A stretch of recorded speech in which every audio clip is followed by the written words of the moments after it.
समजा मित्रांनो growth partners व्हिडिओमध्ये तुमचे स्वागत आहे. या व्हिडिओमध्ये आपण टॅलीमध्ये पेमेंट एंट्री कसं रेकॉर्ड करायचं आहे म्हणून बघू. आता हे टॅली ओपन केलेलं आहे मी ऑलरेडी. ह्याच्यामध्ये जायचं असते ओचर्स. तुम्हाला इथं असते F5 पेमेंट. ह्याच्यामध्ये तुम्ही काहीतर पेमेंट करायचं राहिलं तर कस्टमरला तुम्ही पेमेंट एंट्री रेकॉर्ड करायचं असते टॅलीमध्ये. फर्स्ट अकाउंट नेम स्पेस केलं म्हणजे तुम्हाला इथं शो होते अकाउंट का आहे स्टेट बँक ऑफ इंडिया आणि तुम्ही कोणत्या पार्टीला करायला पेमेंट ते पार्टीचं नाव पण सिलेक्ट करायचं असते. सप्लायर ए. नेक्स्ट आपण इथं अमाऊंट पण देऊ शकतो 25,000. Just enter.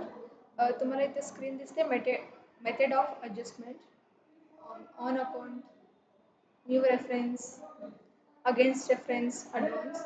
तुम्ही काहीतर परचेजमध्ये ऑलरेडी रेकॉर्ड राहील तर ॲडव्हान्स सिलेक्ट करायचं असते. अगेन्स्ट रेफरन्स ऑलरेडी हे अजून एकदा तुम्ही काहीतर एंट्री करायचं राहिलं तर अगेन्स्ट रेफरन्स न्यू रेफरन्स अजून नवीन कस्टमर आहे म्हणजे new reference as it is on account म्हणजे अजून त्यांनी कशामध्ये पण नाही ॲडव्हान्स पण नाही न्यू रेफरन्स नाही म्हणजे जस्ट तुम्ही सिलेक्ट करायचं असते on accounts. Just enter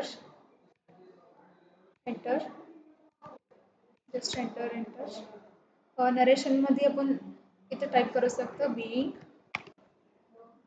payment made to supplier. Enter accept. आता पेमेंट एंट्री तुम्ही असं रेकॉर्ड मेंटेन करू शकता. बॅक येऊन तुम्ही बघू शकता डे बुकमध्ये पेमेंट एंटर. तुम्ही बघू शकता हे ऑलरेडी क्रिएट केलेलं आहे पेमेंट एंट्री. तुम्ही असं टॅलीमध्ये पेमेंट पण रेकॉर्ड करू शकता.